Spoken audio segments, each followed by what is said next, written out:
Not so long ago in War Thunder, we finally released the long-awaited ground warfare.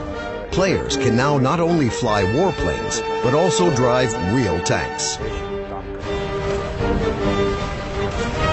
We decided to act not only in cyberspace, but also in real life by restoring a real Soviet T-44 tank.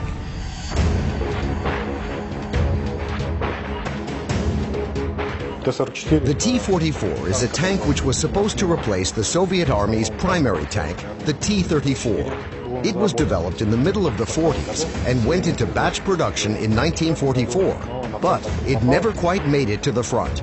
In fact, the T-44 became an intermediary step to more complete and powerful tanks, such as the T-54 and the T-55.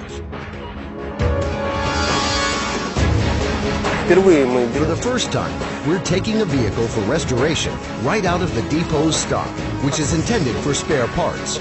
All the work on the interior and exterior will have to be done from scratch, and as for the engine, we'll see. The vehicle's restoration will be done in several stages. The first stage is an external inspection.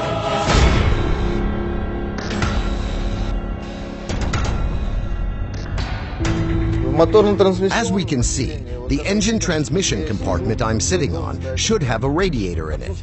Even the bolts to fasten it on have been ripped out. The sleeve is unfit for use. It was simply cut with a knife.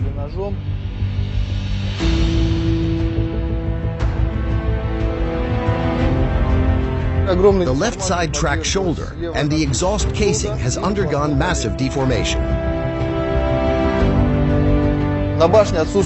The turret is missing the gunner's and loader's observation equipment.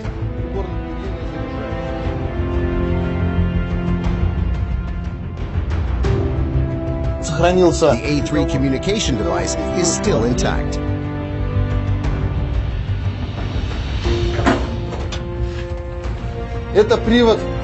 This is the actuator for the heater.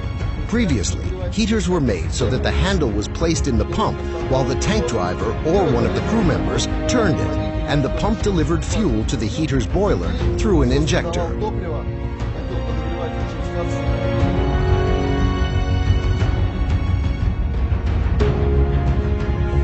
Wow! The turret still turns.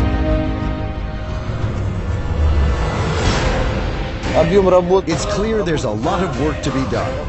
Painstaking work requiring a lot of effort, but I think we can handle it.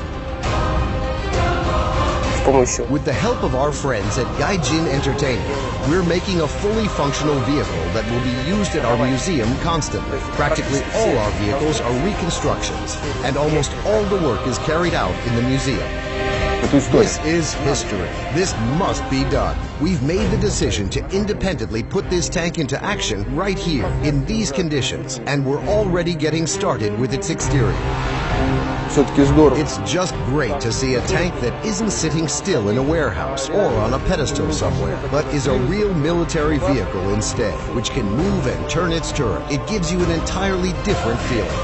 We'll see its first steps, see how the tank transforms, and see its revival. Follow the fate of this tank, play War Thunder, and see you next time.